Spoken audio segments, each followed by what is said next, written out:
저는 이런 생각을 해봐요.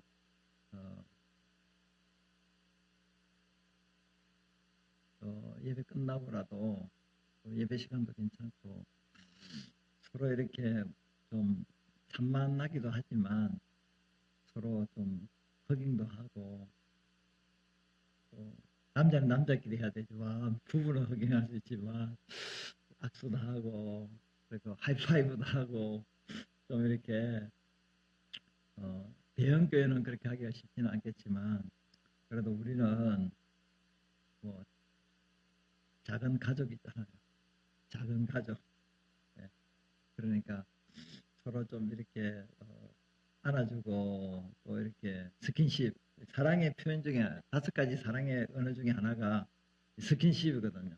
선물 주는 것도 있고 다양하게 있지만 어쨌든 어, 사랑하고 축복합니다 라고 말만으로 땡 하지 마시고 이제 예배 끝나고라도 허경을 하든 안아주든 또 밥을 같이 먹으면서 지난 한 주간 어떻게 살았냐 안부 묻고 또 힘들면 그렇게 또 같이 기도해주고 또 격려해주고 또 도울 수 있으면 돕고 그러면 참 그리스도의 지체로서 한 몸의 지체로서 사랑을 나누는 것이 아니겠는가 이제 그런 생각을 또 해보게 됩니다. 사무적으로 그냥 예배드리고 그냥 가고 예배드리고 그냥 가고 그렇게 하지 마시고 그리스도 안에서 우리가 한 가족이니까 믿음의 동력자들이니까 서로 위로하고 격려하고 그래서면 참 좋겠다 하는 그런 생각을 하게 됩니다. 우리가 인생을 살아가면서 사람들과 관계 속에서 부딪히는 많은 문제들이 있거든요. 우리가 사람으로부터 당하는 고통이 가장 큰 고통이에요. 다른 고통보다. 오늘 본문에 나오는 이 다윗 주변에도 대적자들이 굉장히 많이 있었어요. 근데 그 대적자들이 가까운 지인들이었어요. 그러니까 우리를 공격하고 대적하는 이런 사람들이 멀리 있는 나와 낯선 사람일 수도 있겠지만 어쩌면 가족이 나를 공격할 수 있고 부부 사이에도 그렇고 부모와 자녀 사이에도 그렇고 형제 간에 그럴 수도 있고 또 교회 안에서도 싸울 대상을 잘못 잡은 것 같아요. 우리의 싸울 대상은 저도 이제 늘 참 의문을 갖고 고민하는 것 중에 하나는 왜 싸울 대상이 마귀인데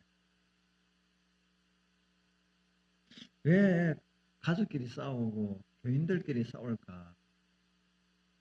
서로 동지가 되어야 되고 서로 하나가 되어서 나가야 되는데 자폭을 한다는 거예요. 자폭을. 대상을 잘못 잡아서. 그래서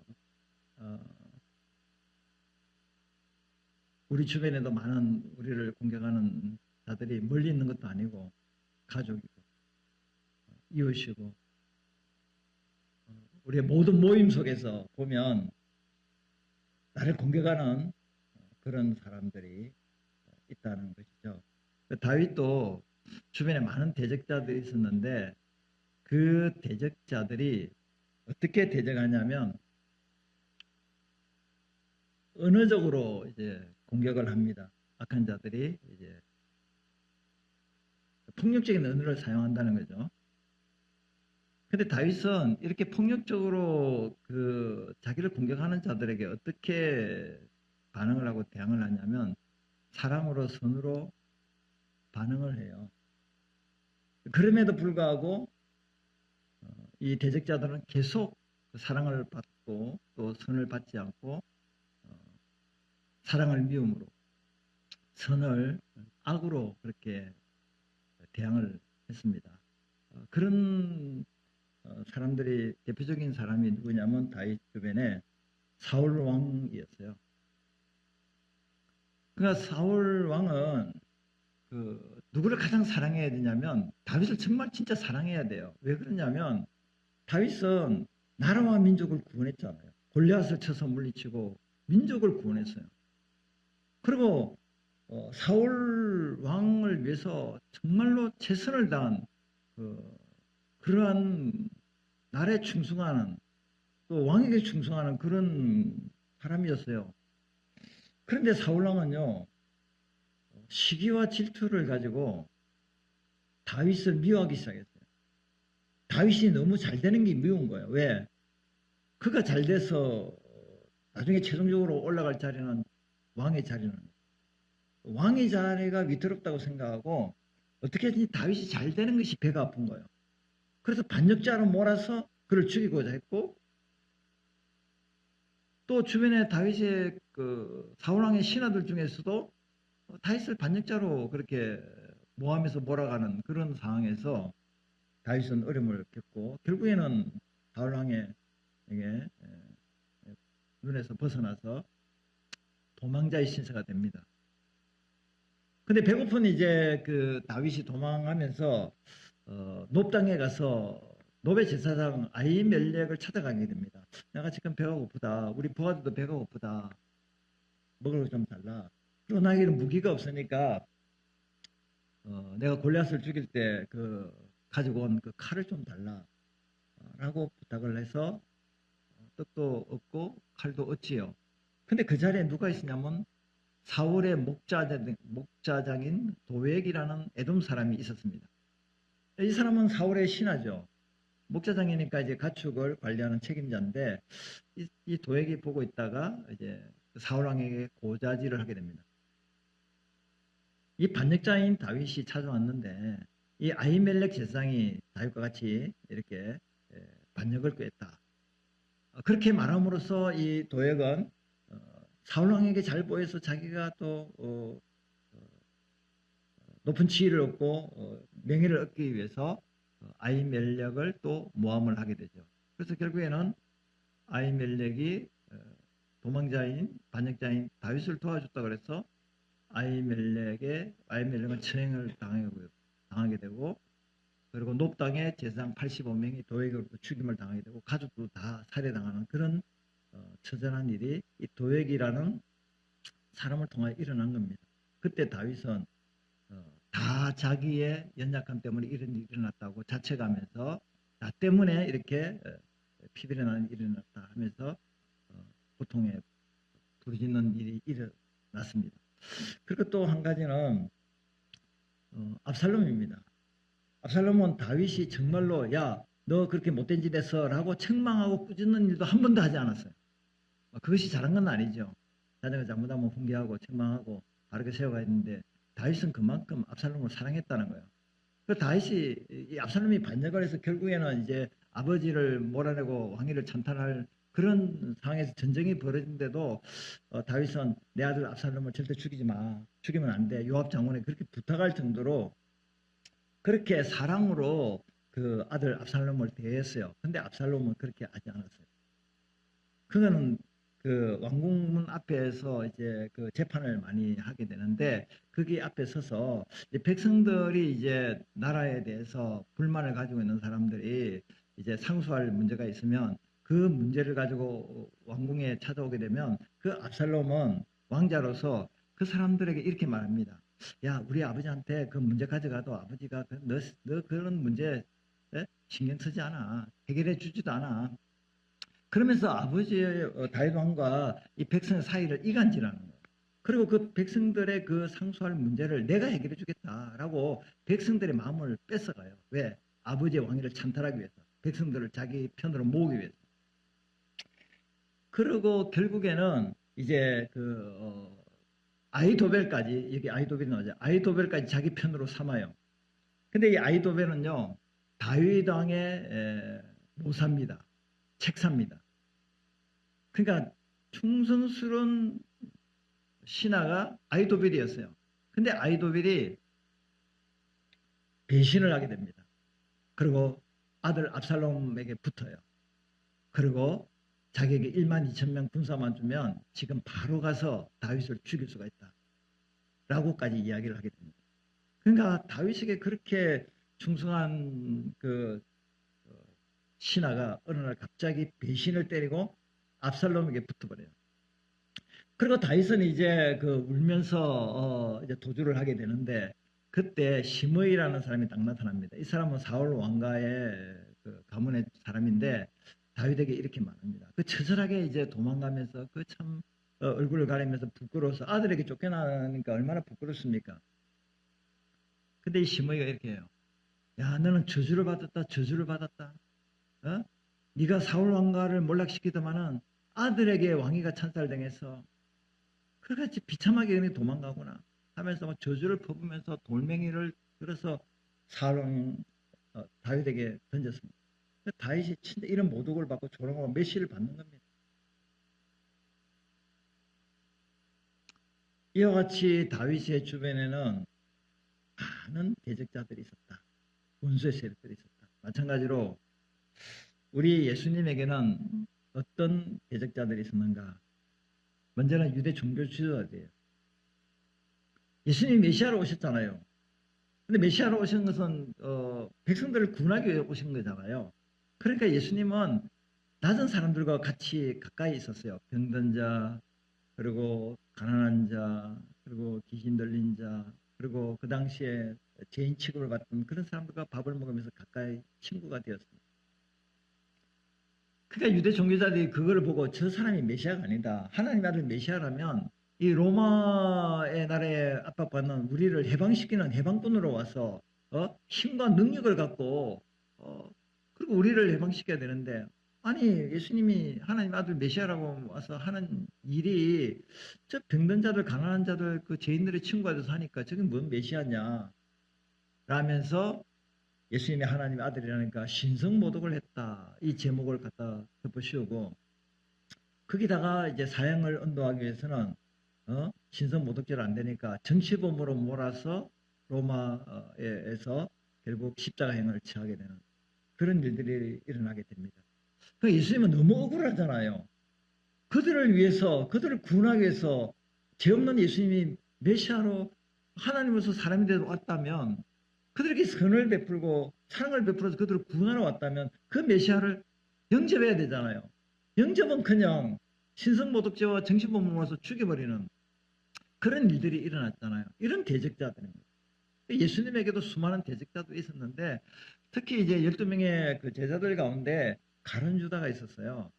이 가룟 유다는 돈깨를 맡은 자예요. 얼마나 신임을 했으면 돈깨를 맡았습니까? 거기다가 3년 6개월 동안 예수님과 동고동락을 했던 진짜 신실한 12명의 제자 중에 한 사람이잖아요.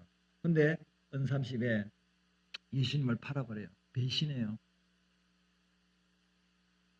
그 예수님이 게세마네 동산에서 기도할 때 이제 그 예수님을 잡으러 무리들이 있었는데요. 대지상의 그 하술들이 잡으러 왔는데 그때 어떻게 그 예수님을 이 사람이 예수님이라고 표시하느냐면요. 가룟 유다가 많은 사람 제자들이 많으니까 누가 예수님을 모르잖아요. 다 비슷비슷하게 이렇게 그 모양이 생김새가 그러니까 예수님께 다가와서 입을 맞춥니다. 입을 맞춰요. 키스를 합니다. 이 사람이 예수다 잡아가라. 이거죠. 예수님의 입장에서 한번 생각해 보세요. 얼마나 참 배신자가 입을 맞출 때 달콤했겠습니까? 고통스럽죠.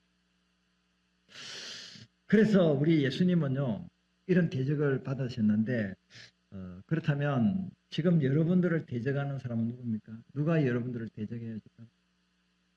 험담하고 모함하고 비방하고 없는 날 막 거짓말로 치어내서 내 명예를 실추시키고 그런 사람이 가정 안에도 있을 수 있고 교회 안에도 있을 수 있고 우리 직장 안에서 학교 안에도 있을 수 있어요. 없는 말을 치어낸다니까요. 만들어낸다니까요. 그래서 우리가 이런 말을 하잖아요. 삼자 대면해봐야 된다. 한 사람 말만 듣지 마라. 한 사람 말만 듣지 마라. 여러 사람들의 말을 들어봐야 돼. 그리고 결론을 내려야 돼. 근데 우리는 일반입니다. 오늘 본문이 이제 그 시편 109편은 저주시예요. 그 다윗이 까닭 없이 이렇게 대적자들부터 그 모함을 받고 조롱 매시를 받고 또 인생에 참 처절한 어떤 이렇게 고통을 받을 때 그 고통 속에서 저주시가 나온 거예요. 근데 이 저주시는요, 6절부터 20절 저주시 보면요, 진짜 어떻게 그 믿음의 사람이 다윗이 이런 저주를 퍼부을 수 있겠는가? 그래서 어떤 사람은 이렇게 생각합니다. 이거는 다윗이 이런 기도를 한 게 아니다. 어떻게 믿는 사람이 그렇게 저주를 퍼부을 수 있겠느냐? 이것은 악한 사람이 저주를 한 것이다. 라고 그렇게 해석을 하는 것이 맞다. 라고 그렇게 해석을 돌려서 이야기하는 분도 많이 있습니다. 근데 그냥 저는 이제 그렇게 생각하지 않고 그냥 다윗이 당한 그 고통이 너무나 힘들고 어려워가지고 정말로 하나님 앞에 자기의 고통을 호소하는 그런 의미에서 저는 다윗이 직접 한 저주시라고 저는 그렇게 믿고 있거든요. 그 각도에서 제가 지금 설교를 하고 있습니다. 근데 다윗이 자기를 그 공격한 그 사람들이 패가 망신하기를 원하고 완전히 뭐 고아가 되고 가부가 되고 뭐 집안에 사람들이 살아남은 사람이 없을 정도로 완전히 그냥 망하는 그런 저주를 쏟아붓는다. 그렇게 제가 생각하지는 않고 이런 그 저주시의 기도는 뭐냐? 바로 의로운 심판을 주님께 맡기는 기도다. 그것이 저주시다. 저는 그렇게 해석을 한다 하는 겁니다.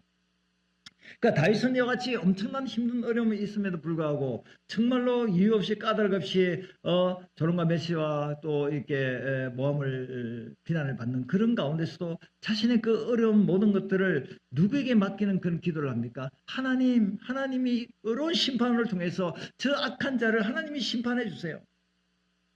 그리고 우리 예수님께서도요, 그 어려운 고통을 겪으면서도 그 어려운 심판을 누구에게 맡깁니까? 우리 예수님께서도 하나님께 다 맡겨요.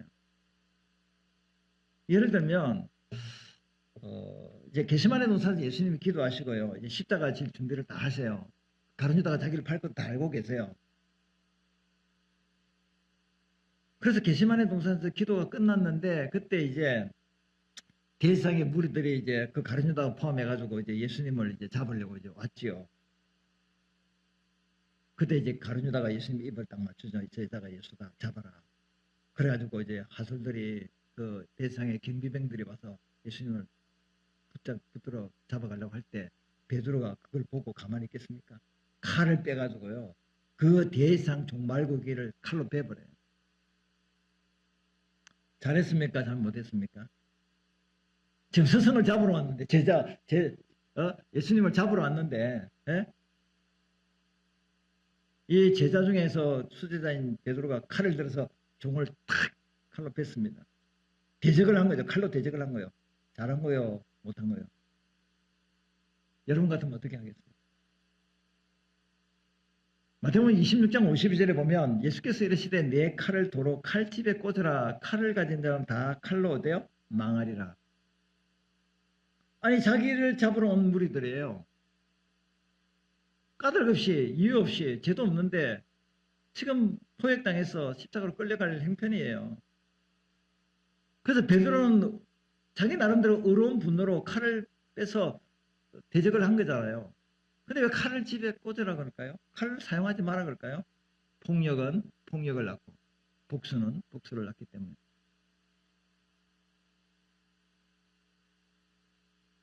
그러니까 결국에는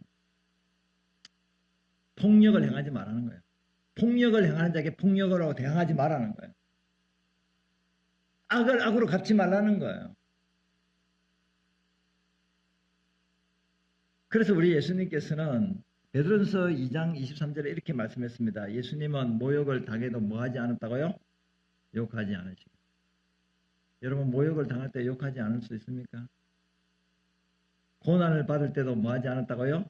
위협하지 않았어요. 예수님은요, 베드로에게요, 너 칼집에 꽂아라고 하면서 이렇게 말씀하셨어요. 내가 12영 더 되는 천사를 보내서 저 악한 나를 대적하는 원수들을 싹 그냥 처치할 수 없는 줄 아느냐? 한 영은 한 군단을 말하는데 한 군단은 6천 명이에요. 그러니까 12영은 7만 2천 명이나 더 되는 천사를 보내가지고 내가 저 원수의 세력들을 다 물리칠 수 있다. 하지만 내가 그렇게 하지 않은 이유가 있다.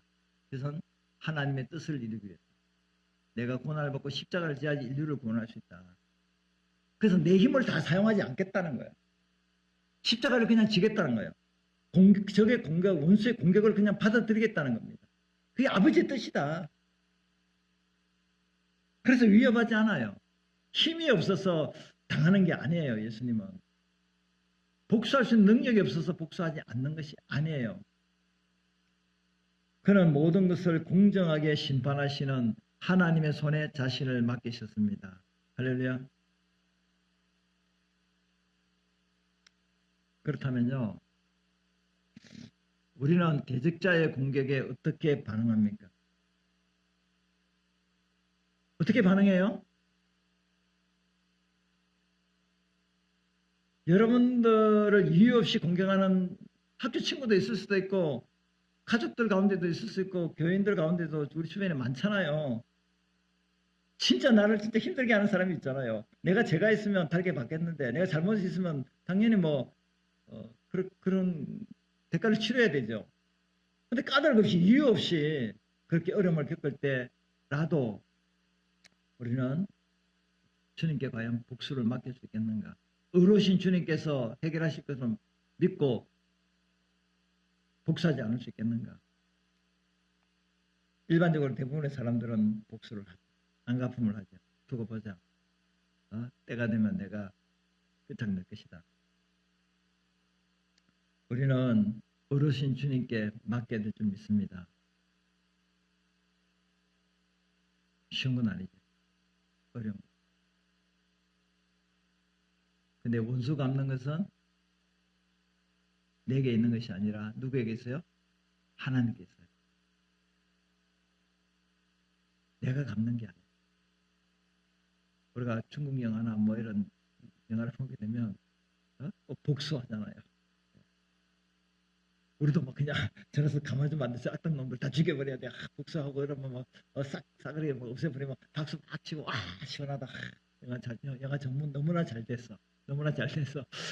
왜 나를 대변하는 것 같아가지고 나를 대변하는 것 같아. 속 시원하지. 속 시원해. 근데 본인이 그렇게 하지 않고 주님께 맡깁니다. 그러면 공격자들에 대해서 어떻게 반응하는 것이 성경적인가? 다윗은 세 가지로 반응을 하는데요. 먼저는 하나님, 정말 이제 나를 참 공격하는 이 많은 수많은 이 원수들의 세력 때문에 내가 정말로 한마디로 말하면요, 내가 죽을 지경입니다. 죽을 지경이에요. 그래서 그걸 이렇게 표현해요. 나는 석양의 그림자같이 지나가고 있다.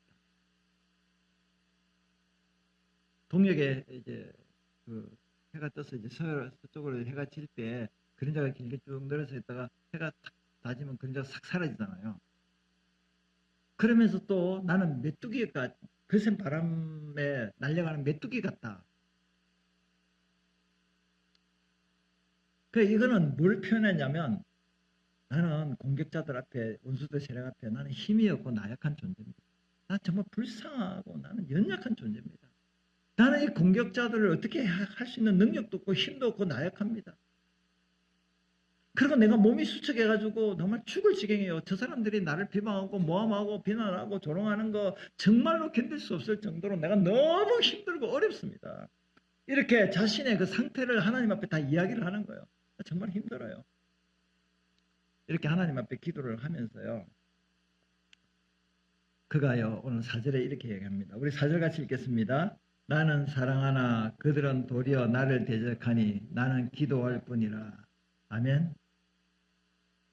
여러분들이 선을 베풀고 사랑을 베풀고 계속 하는데 그 사람은 그걸 받아주지 않고 내가 선을 베풀면 악으로 오고 내가 사랑하면 나에게 미워하고 그랬을 때 뭘 해야 된다고요?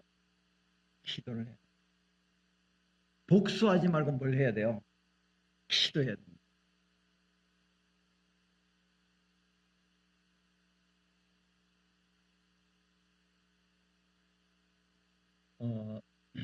한 가지 예를 들어야 되는데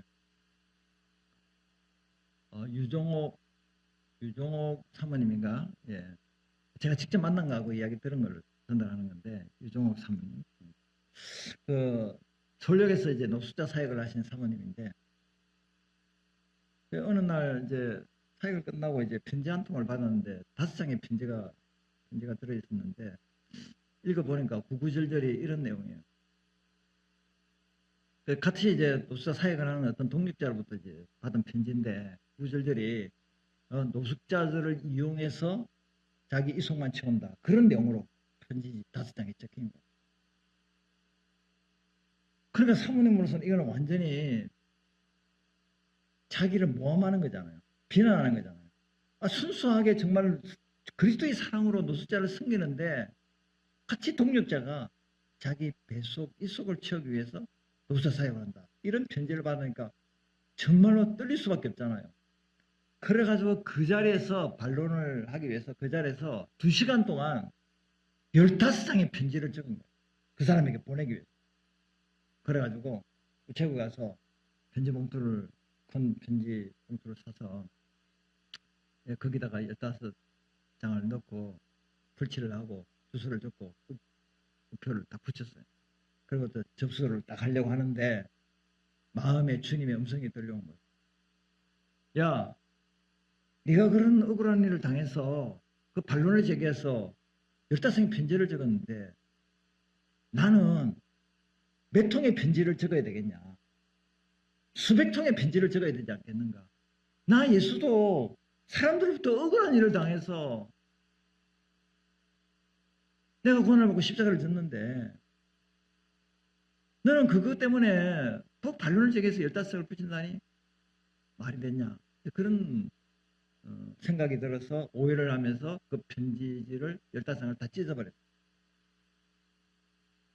그러고 난 뒤에 얼마 있다가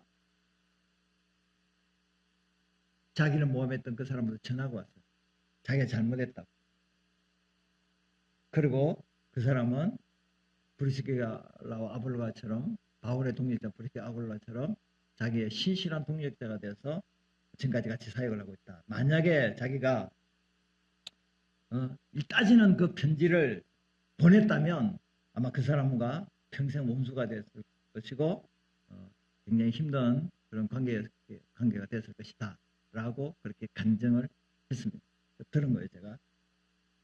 이와 같이 우리가 그런 어떤 억울한 일을 겪을 때 복수하지 말고 그 모든 내가 지금 처한 상과 형편을 누구에게 아뢰라고요? 하나님께 아뢰는 그 기도를 하면 누가 그 상대방의 마음을 바꿔주십니까? 하나님이 그렇게 하신다는 거예요. 내가 하면 내가 살인자가 되는 거예요. 근데 하나님이 하시면 깨끗하게 처리해 주는 거예요. 그 사람의 마음을 바꿔서 내 편이 되게 해주시든지 그 사람이 그에 대한 대가를 지불하게 하든지 그렇게 하나님이 처리하시는 거예요. 이 부메랑이 있잖아요. 악을 심으면 악을 거두고 선을 심으면 선을 거둬요. 남을 해치기 위해서 칼을 던지면 그 칼이 나에게로 돌아온다는 사실이에요. 비판하지 마라. 네가 비판을 받는다. 남을 미워하고 모함하고 비난하고 없는 말 만들어가지고 그렇게 하는 사람은 자기도 그렇게 당하게 된다는 거예요. 누가 그렇게 하십니까? 하나님이 그렇게 하시니까 네 손에 피를 묻히지 마라. 하나님이 심판하신다. 그러므로 너는 뭐만 해라고요? 기도만 하라. 그리고 대적자들의 공격에 반응한 두 번째는 신뢰하는 겁니다. 하나님을. 여기 26절에 보니까 여호와 나의 하나님이여 나를 도우소서. 나를 구원하소서. 그런데 어떤 하나님을 신뢰하냐면 주의 인자하신 하나님을 신뢰한다는 거예요. 그러니까 신뢰를 하니까 기도를 하는 거죠. 근데 하나님의 성품을 신뢰하면서 기도를 한다는 거예요. 주의 인자가 뭡니까? 인자는 늘 몇 번 많이 들었지만 헤세드잖아요. 대표적인 건 사랑인데 주의 긍휼과 자비가 헤세드예요. 사랑이 헤세드입니다. 그러니까 하나님이 내가 지금 당하고 있는 이 고통과 수많은 어려움을 하나님은 다 내 행편 사정을 알고 계신다. 내 억울함을 알고 계신다는 거예요. 그래서 그분이 해결해 준다는 이 믿음을 가지고 기도를 하고 있다는 거죠. 그래서 31절에 하나님이 그가 궁핍한 자의 오른쪽에 서서 오른쪽에 선다는 말은 뭡니까? 하나님이 나의 힘이 되시고 나의 보호자가 되시고 나의 억울함을 풀어주는 그런 능력자가 되신다는 것이 오른편이에요. 내 편이 되신다는 거예요. 하나님 누구 편이에요? 내 편이에요. 악인 편이 아니라니까요. 하나님은 선한 하나님의 사람 편에 서 있어요. 그래서 하나님이 그의 영혼을 심판하려는 자들에게서 악한 자들에게서 어떻게 하신다고요? 구원할 것이미로다. 이 하나님을 믿었다는 겁니다. 그러면 우리를 대적하는 수많은 원수들이 세력이 있다 할지라도 우리가 손대지 마세요. 우리가 따지거나 반론하거나 찾아가서 싸우거나 그렇게 하지 마시고 그러면 내가 패배자가 되는 거예요. 똑같은 사람이 되는 겁니다. 그냥 속이 상해도 그 속상하는 것을 하나님께 다 속상한 걸 아려고 나이 힘들어 죽겠습니다. 정말 어렵습니다. 저 사람하고 그냥 왕창 그냥 하나님은 어떻게 하신지 해주시면 좋겠습니다. 라고 말을 하더라도 하나님께 속상한 걸 다 이야기하고 내 괴로움을 다 이야기하고 그 기도죠. 그러면서 하나님 그 악인으로부터 나의 억울함을 풀어줄 줄 믿습니다. 나의 원한을 풀어줄 줄 믿습니다. 하나님이 나를 구원해 줄 줄 믿습니다. 그러면서 그 확신을 가지고 마지막 절에 찬송을 하잖아요. 내가 입으로 여호와께 크게 감사하며 많은 사람들 앞에서 내가 찬송한다. 왜? 그분이 나의 오른편에 서사 그 대적자들을 구원하실 것이기 때문이다. 찬송하는 이유가 있다. 감사하는 이유가 있다. 왜? 하나님이 악한 자, 원수들을 해결해 주시기 때문인 겁니다. 그래서 저는 이제 서대반 이야기, 집사 이야기하고요. 바울과 실라 이야기를 몇 번 했는데요. 사실은 서대반도 복음을 전하다가 돌에 맞아 순교하잖아요. 잘못 없잖아요.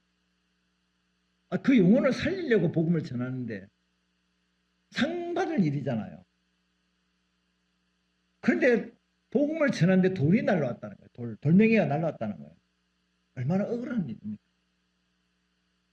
그런데 서대반은 돌에 맞아 죽으면서 저 돌을 치는 저들을 용서해 주소라고 하는 거예요. 돌을 들이친다 용서해 달라고. 나도 돌을 들어서 던져야 돼. 돌을 던지면 나도 돌을 들어서 돌 2개를 던져야 되잖아요. 근데 용서해 달라고 해요. 미쳐도 엄청 미쳤죠. 그런데 주님이 이제 주님 앞에 품에 가는구나. 이 확신을 가졌어요. 나는 이제 순교하고 주님 품으로 가구나. 내 영혼을 아버지께 맡깁니다. 이 서대반의 모습이거든요. 원수 앞에 서대반의 태도. 바울과 실라도요. 복음을 전가하다가 무슨 일이 나면 귀신 들린 자를 고쳐줬어요. 여러분 귀신 들린 자 고쳐주면 상 받아야 되지 않아요? 좋은 일 했잖아요. 근데 누구한테 기분 나쁜 일이냐면 주인은 기분 나빠. 왜? 귀신이 들린 요정이 있어야지 점쳐서 돈 버는데 귀신이 떠나가 버리니까 돈 못 벌잖아요. 그러니까 주인은 열받았지. 그래서 바울과 실라를 고소를 해서 매를 때려서 감옥에 바울과 실라 갇히게 된 거예요. 억울하잖아요. 따지고 보면. 그럼 기도가 나오겠습니까? 감옥에 갇혔는데. 불평하고 원망할 수도 있지 않습니까? 그런데 뭐 했어요? 기도하고 찬송한 거예요. 무슨 기도를 했겠습니까? 무슨 찬송을 했겠습니까? 제 경험으로 볼 때는 감사기도와 찬양을 했다고 생각해요. 저도 예수님 때문에 핍박하고 어려움을 겪을 때 몸은 고달프고 힘들지만 찬양이 나오고 감사가 나오더라고요. 이해할 수 없지요. 겪어보면 또 그런 일들로 경험하게 될 줄 아는데요. 마지막으로 이제 한 사람 소개하면 송명희 씨는데요. 뇌병변 장애인. 장애 이름도 그렇게 쉽지가 않네. 뇌병변 장애인. 뇌에 손상을 입고 자기를 가지고 있기 때문에 모친이 이제 휠체어로 이렇게 다니면서 간장을 하고 그런데 말을 제대로 하지 못해요. 한마디 말을 하려면 온몸을 비틀어야지 겨우 말 한마디라고 제대로 못 알아들어요. 그러면 엄마가 옆에서 이제 해석을 해줘요. 그래서 글로서 주님께 기도하고 노래를 하는데 대표적인 찬양이 나 가진 재물 없으나 그 가사를 보면 나 가진 재물 없으나 내게 있는 것은 오직 주님이 주신 은혜뿐 주님이 나의 기쁨이라 나 가진 재물 없으나 내게 있는 것은 오직 내 주 예수 그리스도 그분이 나의 구원이니 세상에 소망 없으나 주님의 은혜로 살아가며 언제나 주님만 의지하리. 내 주 예수 그리스도. 아멘. 저는 이제 지금 다니엘 이제 청년 기도회를 지금 2박 3일 동안 하고 있거든요. 오른교에서 청년들에도 카톡 보내고 그리고 참석 못했다면 끝나고 난 데도 또 들어보면 좋겠다 하는 것을 이제 모임 때 확인해라 그렇게 할 정도로 제가 전사님한테 이야기했는데 들은 청년도 있고 뭐 이제 듣지 못한 청년도 있는데 그래서 이제 지난주 금요일 날 첫날에 이제 다니엘 기도에 제가 설교하지 않고 다니엘 청년 기도에 참여해서 설교를 드렸습니다. 상당히 저도 이제 도전이 됐고 은혜가 됐고 기도가 저절로 나왔고 지금도 여전히 그 메시지가 내 안에서 메아리 치고 있고 그래서 오늘 말씀과 연결시켜 볼 때 이런 생각을 하게 되었습니다. 결국에는 그 선교사님의 그 설교가 베드로의 그 실패 속에서 결국 주님으로 됩니다. 주님으로 됩니다. 그 실패가 결국 성공으로 주님께로 향하게 했다는 거예요. 실패는 결국 실패가 아니고 실패를 통하여 주님을 바라보도록 그렇게 역사하셨다. 결국에는 주님의 답이라는 거예요. 실패의 답이 주님이라는 거예요. 실패하지 않으면 주님을 의지하지 않게 되었다는 거예요. 그래서 실패가 좋은 거라는 거죠. 그 메시지를 통하여 오늘 말씀과 연결시켜 보게 되면 여러분 우리에게 수많은 원수들의 우리를 공격한다 할지라도 우리 힘으로서는 그들을 위해서 기도할 수 없습니다. 안갚음하고 우리가 복수를 하게 됩니다. 그리고 이런 상황에서 우리가 주님이 그 원수의 세에서 나를 건져주심으로 내가 그 주님을 찬양할 수 있다. 그 상황에서 내가 주님을 찬양한다. 안 됩니다. 할 수가 없어요. 우리 인간의 본능은요. 나를 대적하는 사람을요. 반드시 안갚음합니다. 말로 하든지 글로 하든지 문자로 하든지 댓글로 하든지 안 그러면 뭔가를 통해서라도 반드시 복수를 하게 됩니다. 언젠가는 복수를 하게 됩니다. 그러니까 어떤 분은 어떤 세상을 벌써 떠나신 분인데 이름이 복수요. 남편이 죽었는데도 여전히 이를 갈고 있어요. 죽어서 무덤에 묻혔는데 그런데 막 기도를 하다가도 그 남편 생각이 나면 열받아가 기도가 안 되는 거예요. 그 정도입니다. 그래서 제가 예전에 20년 전 이야기지만 기도하다가 나가시더라고요. 그래서 기도 가시나요 집사님? 그랬더니 기도하다가 남편 생각에 열받아가지고 기도가 안 돼가지고 나간다. 그래서 남편이 벌써 세상 떠난. 결국에는 제가 뭘 말씀을 드리고 싶습니까?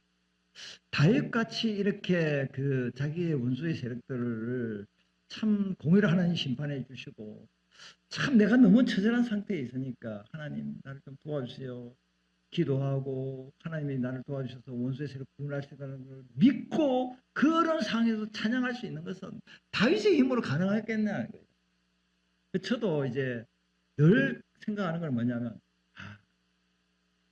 나는 안 되는구나. 나는 안 되는구나. 그럼 누가 된다는 거죠? 하나님이 하시면 된다는 거예요. 하나님이 하시면 된다는 거예요.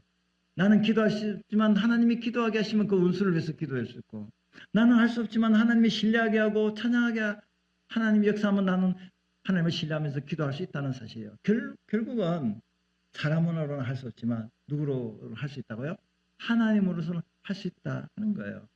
그래서 결론적으로 제가 여러분들에게 말씀드리고 싶은 것은 여러분에게 대적자가 있습니까? 라는 질문은 다 있습니다. 있어요. 그러나 우리가 해야 될 것은 어르신 주님께 맡기고 그분께 기도하고 그분을 신뢰하고 대적자 손에서 구원하실 주님을 믿음으로 확신을 갖고 찬송하는 삶을 우리가 승리자가 될 줄로 믿습니다.